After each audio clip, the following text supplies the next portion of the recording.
ننگے سر نماز پڑھنا افضل ہے یا ٹوپی کے ساتھ نماز پڑھنا افضل ہے یا امامہ کے ساتھ نماز پڑھنا افضل ہے؟ تو جہاں تک تو مطلقاً نماز کی بات ہے وہ تو ٹوپی کے ساتھ بھی درست ہوگی، بغیر ٹوپی کے ننگے سر بھی کوئی نماز پڑھتا ہے تو درست ہوگی۔ لیکن اگر فضیلت کی بات کریں، زیادہ اجر و ثواب کی بات کریں، تو وہ امامہ کے ساتھ پڑھی گئی نماز یہ زیادہ ثواب رکھتی ہے۔ حدیث پاک ہے، نبی رحمت صلی اللہ علیہ وآلہ وسلم فرماتے ہیں کہ وہ نماز جو امامہ کے ساتھ پڑھی جائے، ایسی نماز بغیر امامہ کے پڑھی جانے والی نماز سے 70 گنا زیادہ فضیلت رکھتی ہے۔ لہٰذا کوشش کرنی چاہیے کہ اگر ممکن ہو تو امامہ شریف کے ساتھ نماز پڑھی جائے۔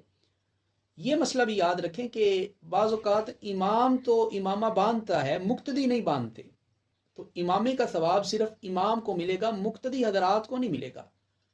اور اگر امام نماز پڑھاتے ہوئے امامہ نہ پہنے، خالی ٹوپی میں نماز پڑھا لے، تو اب کوئی اعتراض نہیں کر سکتا کہ امام صاحب آپ امامہ کیوں نہیں باندھ رہے۔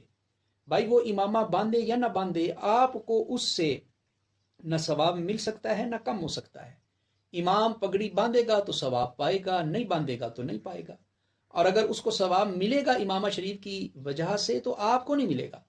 لہٰذا امامہ شریف ہر ایک کے لیے سنت ہے، امام کے لیے بھی اور مقتدی حضرات کے لیے بھی۔